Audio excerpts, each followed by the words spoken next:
Hello friends, piece ಕಿಚನ್ಗೆ ತಮಗೆಲ್ಲರಿಗೂ ಸ್ವಾಗತ. ಇವತ್ತಿನ ರೆಸಿಪಿ ನಗೆಟ್ಸ್ ರೆಸಿಪಿ.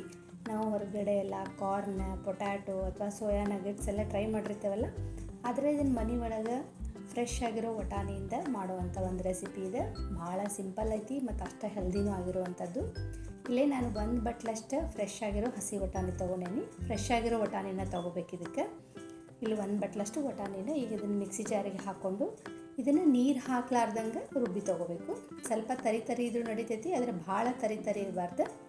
ಈ ಥರ ಆಗಬೇಕು. ಆದರೆ ನೀರು ಹಾಕಲಾರ್ದನ್ನು ರುಬ್ಬಿ ತೊಗೋಬೇಕು. ಇದನ್ನು ಇಲ್ಲೇ ಒಂದು ಪಾತ್ರೆಗೆ 1 ಟೀ ಸ್ಪೂನಷ್ಟೇ ಎಣ್ಣೆ ಹಾಕ್ಕೊಂಡು, ಎಣ್ಣೆ ಕಾದ್ಮೇಲೆ 1 ಟೀ ಸ್ಪೂನ್ ಜೀರಿಗೆ, 1 ಟೀ ಸ್ಪೂನಷ್ಟೇ ಬಿಳಿ ಎಳ್ಳು ಹಾಕ್ಕೊಂಡು ಸ್ವಲ್ಪ ಕೈ ಆಡಿಸಿ, ಒಂದು ಸ್ವಲ್ಪ ಚಿಲ್ಲಿ ಫ್ಲೇಕ್ಸ್, ಸ್ವಲ್ಪ ಆರಿಗ್ಯಾನೋ ಹಾಕ್ಕೊಂಡು ಅದನ್ನ ಸ್ವಲ್ಪ ಕೈ ಆಡಿಸಿ ಈಗ ನಾವು ರುಬ್ಬಿ ಇಟ್ಕೊಂಡಿರುವಂಥ ಹಸಿ ವಟಾಣಿ ಪೇಸ್ಟ್ನ ಇದಕ್ಕೆ ಹಾಕೋತೇನೆ. ಇದನ್ನು 1 ನಿಮಿಷ ಮೀಡಿಯಮ್ ಫ್ಲೇಮ್ನಾಗ ಸ್ವಲ್ಪ ಈ ರೀತಿ ಮಿಕ್ಸ್ ಮಾಡ್ಕೋಬೇಕು. ಇದನ್ನು ಬೆಂದಿಸ್ಬೇಕು. ಈ ರೀತಿ ಸ್ಮ್ಯಾಶ್ ಮಾಡ್ಕೊತ 1 ನಿಮಿಷ ಈ ರೀತಿ ಬೆಂದಿಸ್ಬೇಕಿದು. ಆಮೇಲೆ ಇದಕ್ಕೆ ನಾನು 1 ಬಟ್ಲಷ್ಟು ನೀರು ಹಾಕೋತೇನೆ. 1 ಬಟ್ಲಷ್ಟು ಹಸಿ ಬಟಾಣಿ ತೊಗೊಂಡವಲ್ಲ, ಅದ ಬಟ್ಟಲ್ಲೇನ 1 ಬಟ್ಲಷ್ಟು ನೀರು ಇದನ್ನು ಹಾಕೊಂಡ್ಮೇಲೆ ಕೈ ಆಡಿಸಿ ಇದು ಕುದಿ ಬರೋ ಮಟ್ಟ ಬಿಟ್ಬಿಡಬೇಕು. ಇದು ಈಗ ಕುದಿಯೋಕ್ಕೆ ಸ್ಟಾರ್ಟ್ ಆದಮೇಲೆ ಇದಕ್ಕೆ ರುಚಿಗೆ ತಕ್ಕಷ್ಟು ಉಪ್ಪು ಹಾಕ್ಕೊಂಡು,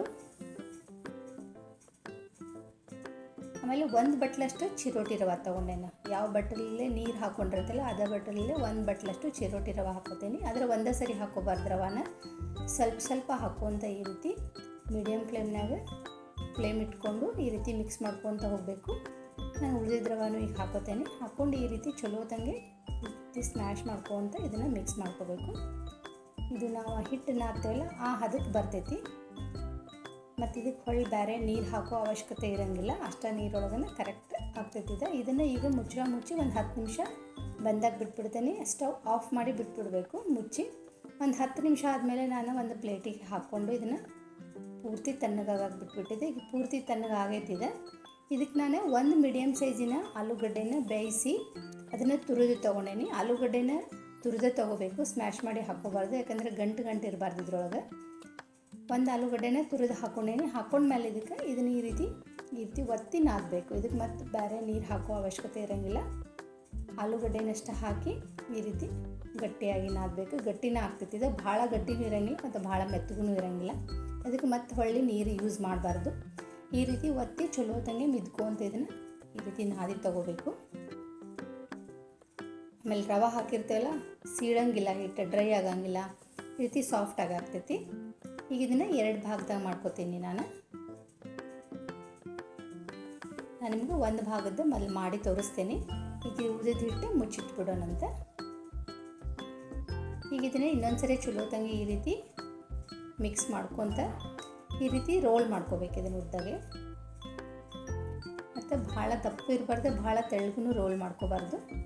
ನಾವು ಹೊರಗೆಲ್ಲ ನಗೆಟ್ಸ್ ಟ್ರೈ ಮಾಡಿರ್ತೇವಲ್ಲ ಆ ಸೈಜಿಗೆ ಇದನ್ನು ಈ ರೀತಿ ರೋಲ್ ಮಾಡ್ಕೋಬೇಕು. ಆಮೇಲೆ ಒಂದು ಚಾಕುಲೆ ಇದನ್ನು ನಗೆಟ್ಸ್ ಶೇಪ್ನಾಗ ಈ ರೀತಿ ಕಟ್ ಮಾಡ್ಕೋಬೇಕು.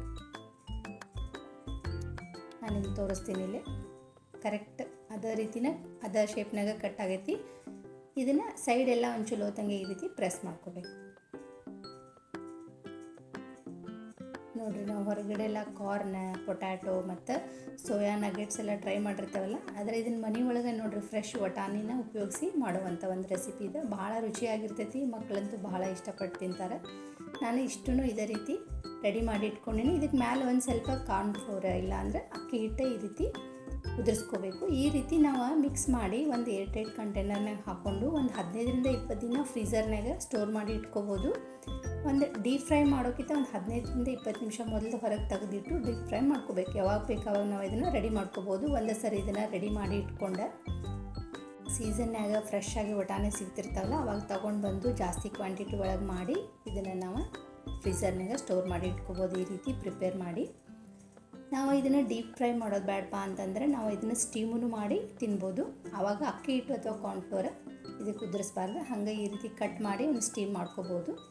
ನಾನಿಲ್ಲಿ ಒಂದು ಸೈಡ್ ಎಣ್ಣೆ ಕಾಯ್ಕಿಟ್ಕೊಂಡಿದ್ದೆ. ಎಣ್ಣೆ ಒಂದು ಸರಿ ಕಾಯ್ದ ಮೇಲೆ ಮೀಡಿಯಮ್ ಫ್ಲೇಮ್ನಾಗ ಇಟ್ಕೊಂಡು ಈ ರೀತಿ ಆ ಕಡೆ ಈ ಕಡೆ ಈಸಿಯಾಗಿ ಹೊಳ್ಳಾಡಿಸ್ಕೊಂತ ಇದನ್ನು ಇದು ಗೋಲ್ಡನ್ ಬ್ರೌನ್ ಆಗೋ ಮಟ್ಟ ಅಥವಾ ಕ್ರಿಸ್ಪಿ ಆಗೋ ಮಟ್ಟ ಚಲೋ ತಂಗಿ ಕರೆದು ತೊಗೋಬೋದು. ಆಮೇಲೆ ಇದು ಎಣ್ಣೆ ಒಳಗೆ ಹಾಕಿದ ಮೇಲೆ ಒಡಿತೈತಿ ಅಥವಾ ಜಾಸ್ತಿ ಎಣ್ಣೆ ಹಿರ್ಕೋತೈತಿ ಅಂತಿಲ್ಲ, ಈಸಿಯಾಗಿ ಕರಿಬೋದು, ಏನೂ ಆಗಂಗಿಲ್ಲ. ಭಾಳ ಚಲೋತಂಗೆ ಫ್ರೈ ಆಗ್ತಾವೆ ಮತ್ತು ಒಟ್ಟು ಕಟ್ ಆಗಂಗಿಲ್ಲ. ಈ ರೀತಿ ನೋಡಿರಿ, ಇದು ಈ ರೀತಿ ಕಲರ್ ಆಗೋ ಮಟ್ಟ ಮೀಡಿಯಮ್ ಫ್ಲೇಮ್ನಾಗೆ ಕರೆಕ್ಟ್ ತೆಗೆದ್ರೆ ನಮ್ದು ಮನೆ ಒಳಗೆ ಮಾಡಿರುವಂಥ ಫ್ರೆಶ್ ವಟಾಣಿಯಿಂದ ಮಾಡಿರುವಂಥ ನಗೆಟ್ಸ್ ರೆಡಿ ಆಯ್ತು. ಈಗ ನಾನು ನಿಮಗೆ ಇದ್ರ ಸೌಂಡ್ ಕೇಳಿದರೆ ಗೊತ್ತಾಗ್ತೈತಿ ಎಷ್ಟು ಇದು ಕ್ರಿಸ್ಪಿ ಆಗೈತಿ ಅಂತ ಹೇಳಿ. ಭಾಳ ರುಚಿಯಾಗಿರ್ತಾವೆ, ಮಕ್ಕಳಂತೂ ಭಾಳ ಇಷ್ಟಪಡ್ತಾರೆ. ಮ್ಯಾಲೆ ಇದಕ್ಕೆ ಸ್ವಲ್ಪ ಕೆಂಪು ಖಾರದ ಪುಡಿ, ಇಲ್ಲಾಂದ್ರೆ ಪೆರಿ ಪೆರಿ ಮಸಾಲ, ಇಲ್ಲಾಂದ್ರೆ ಮ್ಯಾಗಿ ಮಸಾಲ ಏನಾದರೂ ಸ್ವಲ್ಪ ಈ ರೀತಿ ಉದುರಿಸಿ ತಿನ್ನೋಕೆ ಕೊಡ್ಬೋದು. ಇದನ್ನು ಟೊಮೆಟೊ ಸಾಸ್ ಜೊತೆ ಇಲ್ಲಾಂದ್ರೆ ಮಯೋನೀಸ್ ಇದ್ರೆ ಇಲ್ಲ ಹಂಗನೂ ತಿನ್ನೋಕ್ಕೂ ಭಾಳ ರುಚಿಯಾಗಿರ್ತೈತಿ. ಖಾರ ನಮಗೆ ಇನ್ನೂ ಸ್ವಲ್ಪ ಜಾಸ್ತಿ ಬೇಕಪ್ಪ ಅಂತಂದರೆ ಸ್ವಲ್ಪ ನಾವು ಹಸಿಮೆಣಸಿನ್ಕಾಯಿ ಹೆಚ್ಚು ಹಾಕ್ಕೋಬೋದು. ಇದಕ್ಕೆ ನೋಡಿರಿ, ಸೇಮ್ ನಾವು ಹೊರಗೆ ತಿಂತೇವಲ್ಲ ನಗೆಟ್ಸ್ ಅದ ಶೇಪ್ನಾಗ ಆಗ್ಯಾವು ಮತ್ತು ಅಷ್ಟು ರುಚಿನೂ ಆಗಿರ್ತಾವೆ. ನಾನು ನಿಮ್ಗೆ ಕಟ್ ಮಾಡಿ ತೋರಿಸ್ತೀನಿ. ಒಳಗೆ ಸ್ವಲ್ಪ ಸಾಫ್ಟ್ ಇರ್ತೈತಿ, ಮ್ಯಾಲೆ ಕ್ರಿಸ್ಪಿಯಾಗಿ ಮಸ್ತ್ ರುಚಿಯಾಗಿರ್ತಾವೆ. ಸೊ ಈ ಫ್ರೆಶ್ ಬಟಾಣಿ ಸಿಗೋ ಸೀಸನ್ನಾಗ ನೀವು ಒಂದ್ಸರಿ ಇದನ್ನು ಟ್ರೈ ಮಾಡಿರಿ, ಭಾಳ ಅಂದ್ರೆ ಭಾಳ ರುಚಿಯಾಗಿರ್ತಾವೆ. ಒಂದ್ಸರಿ ಪ್ರಿಪೇರ್ ಮಾಡಿ ಇಟ್ಕೊಂಡು 15ರಿಂದ 20 ದಿನದವರೆಗೂ ನಾವು ಇದನ್ನು ಯೂಸ್ ಮಾಡ್ಬೋದು. ಸೊ ಈ ಸಿಂಪಲ್ ಮತ್ತು ಹೆಲ್ದಿಯಾಗಿರೋ ರೆಸಿಪಿ ನಿಮಗೆಲ್ಲರಿಗೂ ಇಷ್ಟ ಆಗೈತಿ ಅಂತ ಅಂದ್ಕೊಂಡೀನಿ. ನೀವು ಒಂದ್ಸರಿ ಟ್ರೈ ಮಾಡಿರಿ, ಟ್ರೈ ಮಾಡಿದರೆ ನಿಮ್ಗೆ ಹೆಂಗೆ ಅನ್ನಿಸ್ತು ಅಂತ ನಂಗೆ ಕಮೆಂಟ್ ಮಾಡಿ ತಿಳಿಸ್ರಿ. ಈ ವಿಡಿಯೋ ಇಷ್ಟ ಆಗಿದ್ರೆ ಲೈಕ್ ಮಾಡಿರಿ, ಶೇರ್ ಮಾಡಿರಿ. ಇನ್ನಷ್ಟು ಹೆಚ್ಚಿನ ರೆಸಿಪಿಗಳಿಗಾಗಿ ಚಾನಲ್ನ ಸಬ್ಸ್ಕ್ರೈಬ್ ಮಾಡೋದು ಮರಿಬೇಡ್ರಿ. Thank you.